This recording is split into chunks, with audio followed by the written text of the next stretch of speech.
Cada año, en la tranquila procesión de Santa Teresa, los habitantes contaban hasta 26, y luego, como siempre, aparecía el número 27, un majestuoso caballo gris, sin jinete, marchando con paso firme hacia el silencio. Nadie sabía exactamente por qué ocupaba ese lugar, reservado para un soldado desaparecido, pero todos sentían que no era casualidad. Lo que comenzó como un misterio folclórico pronto se convirtió en una revelación perturbadora. El sol de mayo, cálido y generoso, bañaba el pequeño pueblo de Santa Teresa. Era el día de San Rafael, el patrón del pueblo, y la atmósfera bullía con la alegría de la tradición. Las calles, adornadas con coloridas guirnaldas de papel picado y flores vibrantes, esperaban con expectación la gran procesión anual. Familias enteras, ataviadas con sus mejores ropas, se congregaban en la plaza principal, el aroma a pan dulce y café fresco flotando en el aire. Para Santa Teresa, este día no era solo una celebración religiosa, era un acto de memoria, un homenaje a los héroes de su historia, a aquellos que habían forjado su identidad con valentía y fe.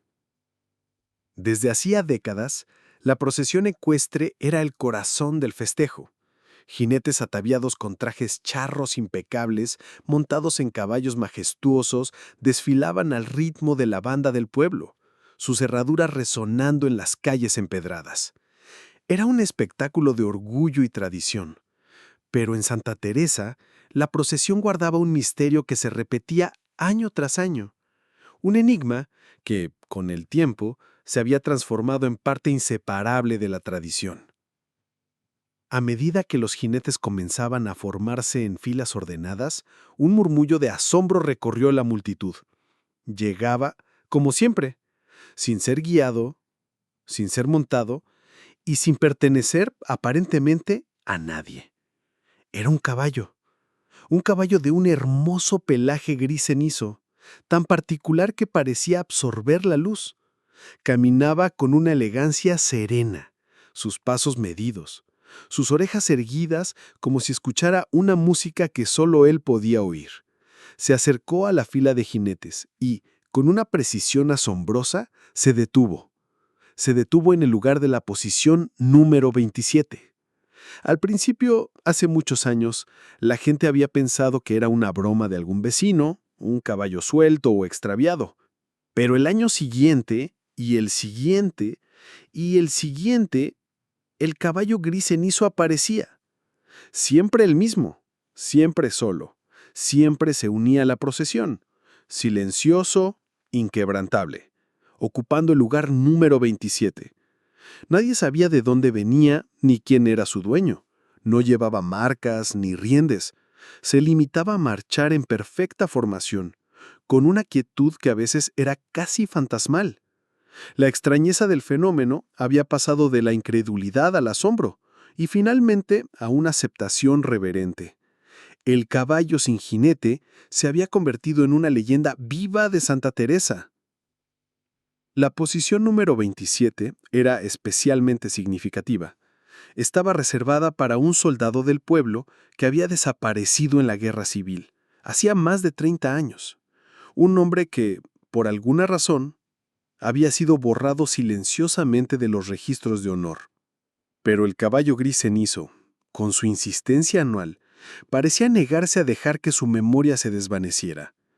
Ese año, un joven fotógrafo de paso, cautivado por la mística del pueblo, capturó un momento que nadie había notado antes. El caballo gris cenizo se detuvo frente a la antigua iglesia, su figura imponente contrastando con la piedra gastada. Y entonces, como si realizara un acto de profunda devoción, inclinó su gran cabeza. No era un gesto de sumisión, era una reverencia. Un momento de quietud que duró apenas unos segundos, como si el animal estuviera en una profunda oración silenciosa o rindiendo homenaje a un espíritu invisible. La foto, que se hizo famosa más tarde, capturaba la esencia de la melancolía y la fe de Santa Teresa, un pueblo que vivía entre el orgullo de sus tradiciones y el eco de sus propios misterios. El caballo gris, el jinete que nadie invitó, se había convertido en el guardián silencioso de una verdad que el tiempo había intentado enterrar. La fotografía del caballo gris cenizo inclinando su cabeza frente a la iglesia de Santa Teresa corrió como reguero de pólvora, no solo por el pueblo, sino también por los rincones más alejados de la región. Para la mayoría, era una hermosa y misteriosa imagen que evocaba la fe y la tradición local. Pero para don Lucio, un exmilitar de avanzada edad que vivía recluido en una pequeña casa a las afueras del pueblo, la imagen fue un golpe al corazón, un eco del pasado que había intentado enterrar bajo décadas de silencio. Don Lucio, un hombre de rostro serio y ojos que habían visto demasiado, tomó el periódico en sus manos temblorosas.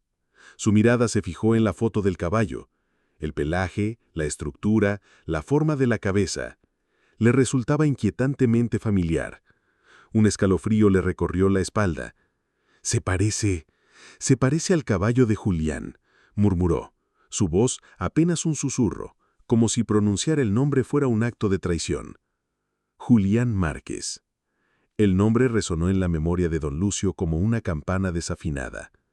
Julián era su mejor amigo en el ejército, un jinete prodigioso, un soldado valiente y un charro sin igual.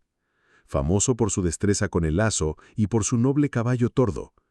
Había desaparecido misteriosamente en el camino de regreso a Santa Teresa hace más de 30 años, después de la Guerra Civil. Era el año 1974, un tiempo de turbulencia y secretos. Julián era un héroe para muchos, pero su desaparición había empañado su legado. Oficialmente, fue declarado desaparecido en combate, pero los susurros en el pueblo decían otra cosa. La familia de Julián, ya muy ancianos, vivía con la pena de su ausencia y la mancha en su honor. Recordaban la última carta de Julián, escrita con prisa, poco antes de su desaparición. En ella, prometió regresar a Santa Teresa a tiempo para la procesión del día de San Rafael y cabalgaría con orgullo en su caballo gris. «Estaré ahí, madre», había escrito Julián, «para la procesión. Montaré a mi tordo, como siempre. Ya verás que no me he olvidado». Pero Julián nunca llegó. La silla vacía en la posición 27 había sido un cruel recordatorio de su ausencia. La búsqueda de Julián fue interrumpida abruptamente. Se decía que llevaba consigo documentos militares secretos, una misión de paz que se había convertido en su sentencia de muerte. El rumor que circuló por el pueblo, alimentado por voces interesadas, fue devastador. Julián Márquez había desertado, había traicionado a su pueblo, había desaparecido con los documentos, como un cobarde. Su cuerpo nunca fue encontrado, lo que solo alimentó la teoría de la deserción. El día de la procesión de 1974, la ausencia de Julián fue un silencio ensordecedor. Las campanas de la iglesia, que cada año tañían con alegría y fervor, ese día permanecieron mudas, como si el propio pueblo guardara luto por una vergüenza oculta. Y poco después, sin ceremonia ni explicación pública, el nombre de Julián Márquez fue silenciosamente borrado de la lista de honor de los héroes del pueblo, su legado manchado por una acusación de traición. Don Lucio había sabido la verdad, o al menos una parte de ella, pero el miedo y la lealtad militar lo habían obligado a guardar silencio. Ahora, al ver la foto del caballo gris, esos recuerdos enterrados resurgían con una fuerza avasalladora. El caballo, ese noble animal, era el único que se negaba a olvidar la fe de Julián, la promesa incumplida, el honor manchado. Todo se enredaba en la figura solitaria del jinete que nadie invitó. La imagen del caballo gris cenizo y los recuerdos que despertó en don Lucio no tardaron en llegar a oídos de Mariana, una joven y perspicaz periodista de la ciudad. Ella había visto la foto viral, y como buena investigadora, sentía que había una historia más profunda detrás del misterio anual de Santa Teresa. Decidió viajar al pueblo, con la curiosidad de quien busca no solo una noticia, sino una verdad humana. Al llegar, Mariana se encontró con don Lucio, quien, aunque al principio reticente, se abrió a ella ante la sinceridad de su interés. Don Lucio, con la voz quebrada, le habló de Julián Márquez y de su caballo tordo. La primera pista tangible de Mariana llegó de la herrería local, una construcción antigua que olía a metal quemado y sudor de caballo. El viejo herrero, un hombre de manos callosas y mirada penetrante, examinó una fotografía de la herradura del caballo gris cenizo que alguien había logrado tomar. «Esta herradura», dijo el herrero, su voz rasposa por años de trabajo. Es idéntica. El mismo diseño, el mismo metal, es el estilo del ejército de los años 70. Una herradura hecha para caballos de caballería, con un agarre especial para terrenos difíciles. La confirmación de que el caballo gris tenía una conexión con el pasado militar de Julián era un primer paso crucial. Mariana pasó días en el pueblo, hablando con la gente. Descubrió que el caballo siempre aparecía desde la dirección de la colina oeste, donde se alzaba la silueta de un viejo cerro. Ese lugar, según los lugareños, había sido el emplazamiento de un antiguo puesto militar, ahora completamente derribado y olvidado, borrado del mapa. ¿Por qué el caballo elegiría ese lugar, un sitio de ruinas y silencio, como su punto de partida? Don Lucio, sintiendo que Mariana era digna de la confianza, la invitó a su modesta casa. Las paredes estaban adornadas con recuerdos militares y fotos antiguas. En una de ellas, colgada en un lugar discreto, Mariana vio un retrato en blanco y negro. Julián, joven y orgulloso, montado en un caballo gris cenizo. Era el mismo caballo, la misma mirada, el mismo pelaje. Un escalofrío le recorrió la espalda. Nadie se atreve a señalar esa foto, susurró don Lucio, su voz llena de un viejo dolor. Es el caballo de Julián, el que le regalaron en el ejército, el que montaba cuando desapareció. Mientras Mariana exploraba el pueblo, conoció a un niño indígena de ojos grandes y sabios, que pasaba su tiempo con los animales del rancho. El niño, ajeno a las preocupaciones de los adultos, habló con una inocencia que a veces revelaba verdades profundas. El caballo gris, dijo el niño acariciando la nariz de un potrillo, siempre viene a buscar a alguien. Él recuerda. Los animales recuerdan el olor de las personas que aman, recuerda el olor del abrigo de su jinete, lo busca. Sus palabras resonaron en Mariana. El caballo no era un espíritu, era un guardián de la memoria, un ser leal que buscaba a su jinete.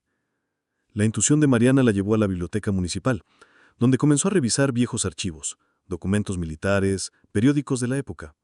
Horas de búsqueda infructuosa, hasta que en una caja polvorienta de documentos olvidados, encontró una carta. Era una copia, marcada como clasificada, pero había sido pasado por alto en algún momento. La carta estaba dirigida a Julián, fechada días antes de su desaparición. En ella se le ordenaba transportar un documento de máxima importancia a Santa Teresa, un acuerdo de paz entre facciones rivales, crucial para poner fin a la guerra. Julián no era un traidor, era un mensajero de paz y había sido emboscado. La carta explicaba que si algo le sucedía, el documento debía ser entregado al párroco del pueblo. El corazón de Mariana dio un vuelco. Un acuerdo de paz. Julián no era un traidor. Había sido una víctima, un héroe silenciado. La verdad comenzaba a emerger revelando no solo la inocencia de Julián, sino también una conspiración de silencio que había durado 3 décadas. El caballo gris, el jinete que nadie invitó, había sido el único en mantener viva la memoria de un hombre honorable, esperando que la verdad lo liberara. La tensión se apoderó de Mariana, sabiendo que estaba a punto de desenterrar secretos que el pueblo había preferido mantener enterrados. La revelación de Mariana sobre la carta y la inocencia de Julián Márquez fue un terremoto en el pequeño pueblo de Santa Teresa. Era una verdad que muchos habían temido, una herida que se había mantenido cerrada por 3 décadas de silencio y culpa. La periodista se dio cuenta de que no solo estaba lidiando con un caso sin resolver, sino con el peso moral de una comunidad que había elegido la comodidad de una mentira sobre la dolorosa honestidad. El primero en sentir el aguijón de la verdad fue el antiguo alcalde del pueblo, don Ernesto, un hombre ahora encorvado por la edad y los años. Con lágrimas en los ojos, confesó a Mariana y a don Lucio que había sido él quien bajo presión militar y por mantener el honor del pueblo, había firmado la orden para borrar el nombre de Julián de la lista de héroes. Lo hice por miedo, por proteger al pueblo, dijo don Ernesto, su voz quebrada por el arrepentimiento. Dijeron que si se sabía la verdad, habría más problemas, que era por el bien de todos. La justificación era un eco de la autoconservación, una lección amarga sobre cómo el miedo puede doblegar la moral. Pero la historia de la culpa no terminaba allí. Mariana descubrió que la prometida de Julián, una joven hermosa y llena de vida llamada Elena, había sido expulsada del pueblo poco después de la desaparición de Julián. Acusada de estar comprometida con un traidor, Elena había sido humillada. su reputación destrozada. Se había marchado, desterrada por el mismo pueblo que ahora honraba a otros héroes. Mariana la localizó en un pueblo cercano, viviendo una vida solitaria y discreta. Elena, con el rostro marcado por la pena pero con una dignidad inquebrantable, no había olvidado. «Yo siempre supe que Julián era inocente», dijo Elena, sus ojos llenos de una tristeza profunda. «Pero nadie me creyó. Me echaron como a un perro». La culpa más profunda, sin embargo, parecía residir en la iglesia. Mariana se acercó al padre Gabriel, el anciano párroco de Santa Teresa, un hombre de fe profunda y una mirada que parecía ver a través del alma. El padre Gabriel, con la voz temblorosa, confesó que había escuchado la verdad. «Fui testigo de una confesión, hija», dijo el padre Gabriel, sus manos arrugadas entrelazadas. «Un hombre, antes de morir, me confesó lo que pasó con Julián. Dijo que Julián fue emboscado, pero me obligaron a guardar el secreto. Me dijeron que la estabilidad del pueblo dependía de ello, que era por el bien de la comunidad, que si se sabía la verdad, se desataría el caos». El padre Gabriel, un hombre de Dios, había sido forzado a un pacto de silencio, un tormento para su propia conciencia. La verdad se había vuelto demasiado grande para ser contenida. El consejo del pueblo, presionado por Mariana y don Lucio, convocó una reunión de emergencia, a puertas cerradas, para discutir si se debía hacer pública la historia vieja. La tensión era palpable. Muchos de los ancianos, aquellos que habían vivido el silencio, temían la vergüenza, la mancha en el buen nombre de Santa Teresa. «Es mejor dejar el pasado donde está», decía uno. «Ya pasó mucho tiempo», decía otro. El miedo a la verdad, a la vergüenza colectiva, era más fuerte que el deseo de justicia. Pero la fe, esa misma fe que movía a Santa Teresa, también se manifestó de formas inesperadas. Una anciana venerable, doña Carmen, que vivía cerca del cementerio y era conocida por su profunda conexión con el mundo espiritual, tuvo un sueño vívido la noche antes de la reunión. Julián Márquez se le apareció, no con un fantasma atormentado, sino con una paz serena en su rostro. «No necesito que me honren, doña Carmen», dijo Julián en el sueño, su voz clara y tranquila. «Solo necesito que me perdonen, a mí y a aquellos que callaron. Solo quiero que la verdad libere a todos». Doña Carmen, conmovida hasta lo más profundo, compartió su sueño en la reunión. Sus palabras, impregnadas de la sabiduría y la fe de los ancestros, tuvieron un impacto poderoso. La vergüenza comenzó a ceder ante la necesidad de la redención. La verdad, dolorosa como fuera, era el único camino para sanar el alma del pueblo. La fe, la compasión, la necesidad de perdonar y ser perdonado, se convirtieron en el motor de la decisión. La investigación de Mariana, impulsada por el caballo que regresaba, estaba a punto de desatar la verdad final. El sueño de doña Carmen había sido la chispa. La comunidad de Santa Teresa, antes sumida en el miedo y la negación, ahora se sentía dividida entre la vergüenza del pasado y la urgente necesidad de la verdad. Mariana, consciente de la delicadeza del momento, sabía que no bastaba con el testimonio. Necesitaba pruebas irrefutables para liberar a Julián Márquez y sanar el alma del pueblo. Su tenacidad como periodista y su fe en la justicia la impulsaban. Con la ayuda de don Lucio, Mariana logró obtener un permiso especial del Ministerio de Defensa para reabrir el expediente de Julián Márquez, un caso de desaparición en combate clasificado hacía más de 30 años. La burocracia fue un laberinto, pero la historia del caballo gris y la creciente presión de la comunidad local abrieron puertas que antes estaban cerradas. El archivo militar era una pila de documentos amarillentos, muchos de ellos con la marca de incendios o la humedad del tiempo. Finalmente encontró la carpeta de Julián. Estaba incompleta, varias páginas carbonizadas por un fuego antiguo, otras ilegibles por la humedad. Sin embargo, entre los restos, Mariana encontró un hallazgo inesperado. Un pequeño cuaderno, apenas una docena de páginas, que parecía ser el diario personal de un entrenador de caballos militares de la época.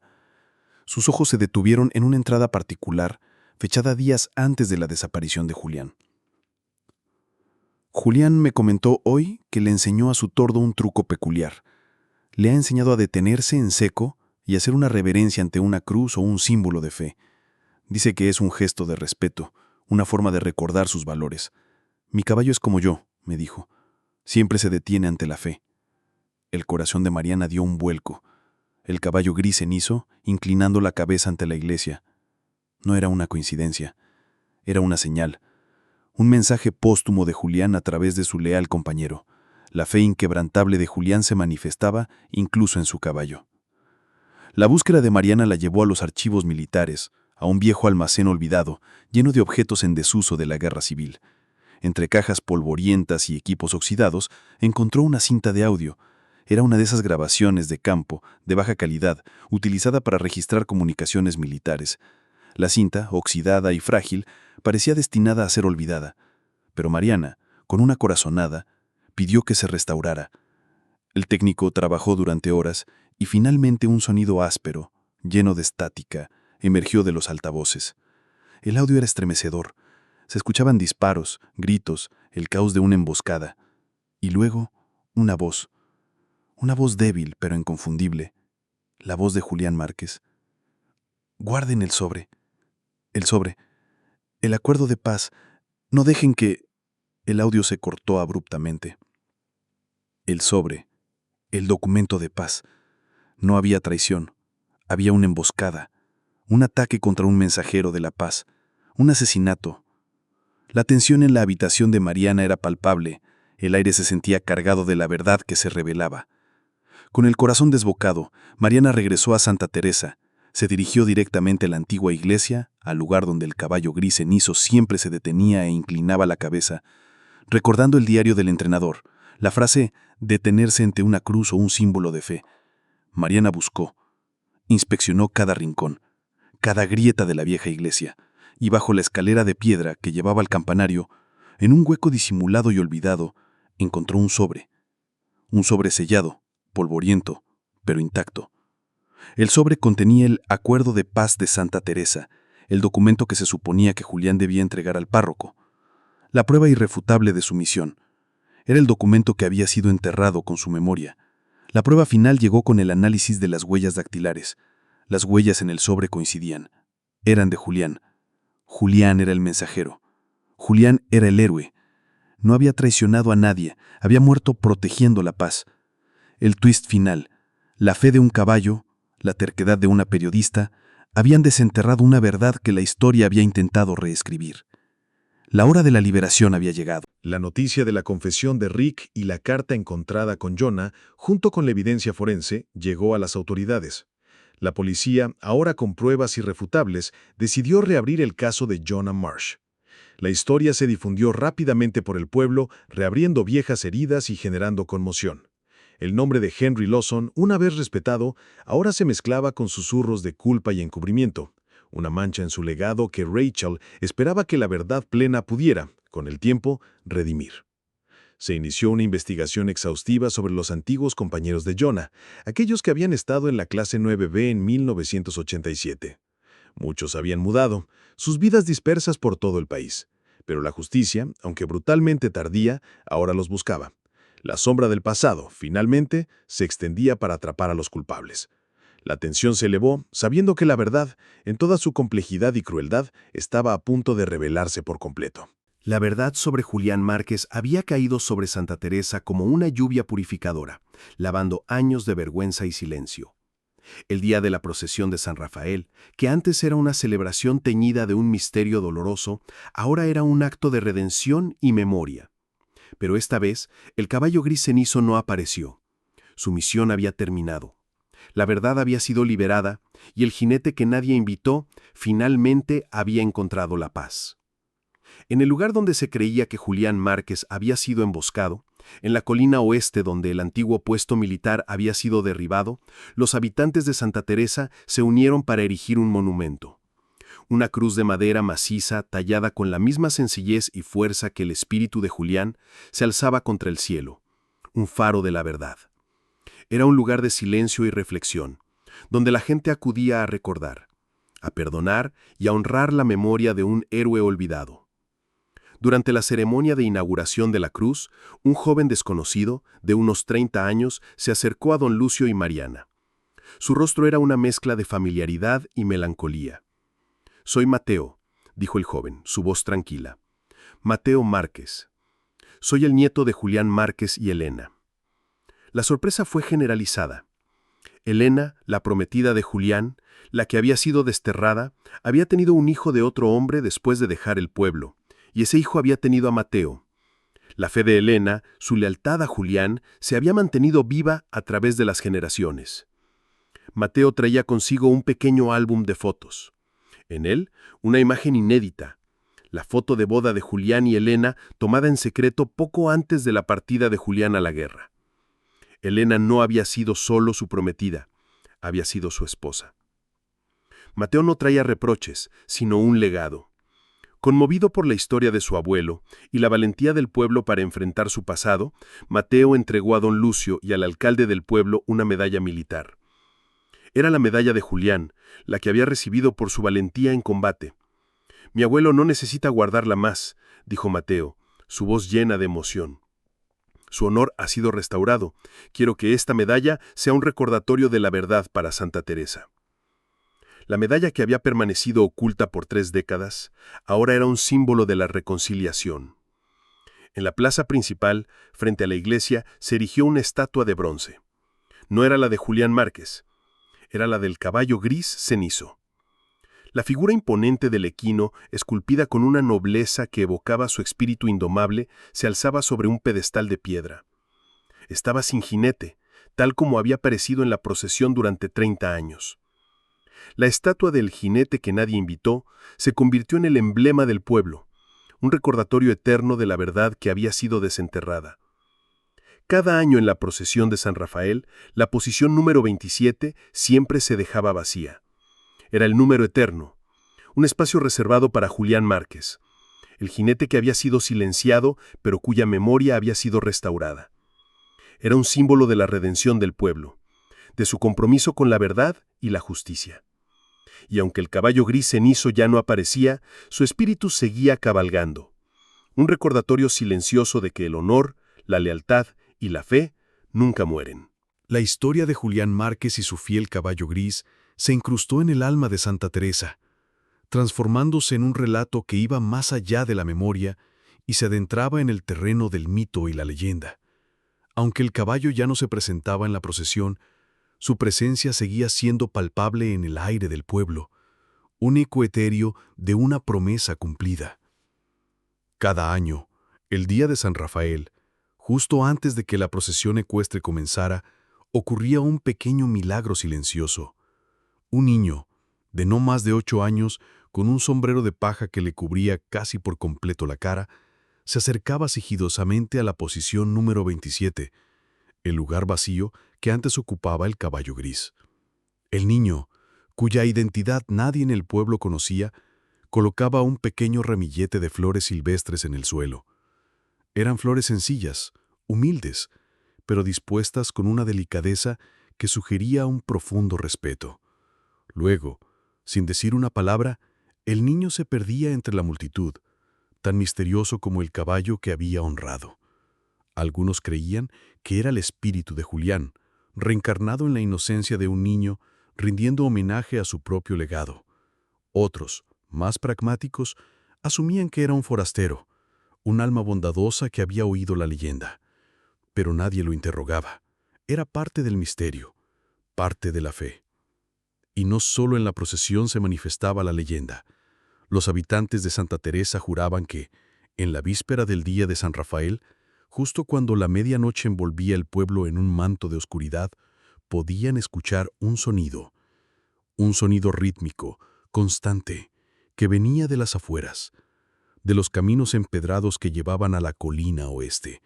Era el inconfundible sonido de cascos de caballo, un galope suave y firme. No era el estruendo de un caballo real, sino un susurro fantasmal, un eco en el viento. Era el sonido de los cascos de Terco, el caballo que regresaba en espíritu para asegurarse de que su jinete Julián no fuera olvidado jamás. Las abuelas contaban la historia a sus nietos, sus ojos brillando con una mezcla de temor reverente y profunda convicción. Al amanecer del día de San Rafael, cuando el sol comenzaba a asomarse por el horizonte, una ligera niebla se alzaba sobre la cima de la colina oeste, justo donde se erguía la cruz de madera que marcaba el lugar de la emboscada. Era una niebla tan fina, tan etérea, que a veces tomaba la forma de una silueta de un jinete a caballo. Nadie podía verla con claridad, nadie podía señalarla con certeza, pero la gente del pueblo creía que era el espíritu de Julián cabalgando en espíritu con su amado Terco, observando desde lo alto cómo su nombre era finalmente honrado.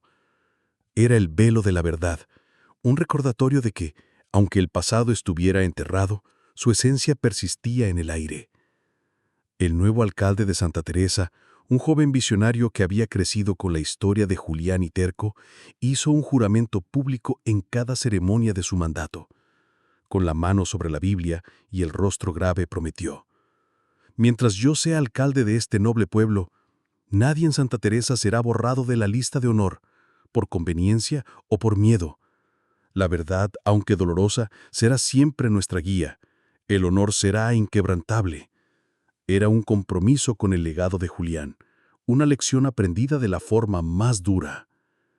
Y así, la leyenda del jinete que nadie invitó perduró en Santa Teresa. Los turistas llegaban, curiosos por la historia. Los habitantes la contaban con orgullo, con un toque de melancolía. Y en las noches de luna llena o cuando el viento soplaba fuerte, la gente del pueblo aún susurraba: «El jinete que nadie invitó fue quien más merecía estar», porque la historia de Julián y Terco no era solo una tragedia, sino un poderoso recordatorio de que la lealtad, la verdad y la fe tienen el poder de trascender el tiempo y liberar a las almas, aun a las que han estado silenciadas por décadas. Es el eco que quedó, una verdad que resuena con la profunda fe y la resiliencia de la cultura.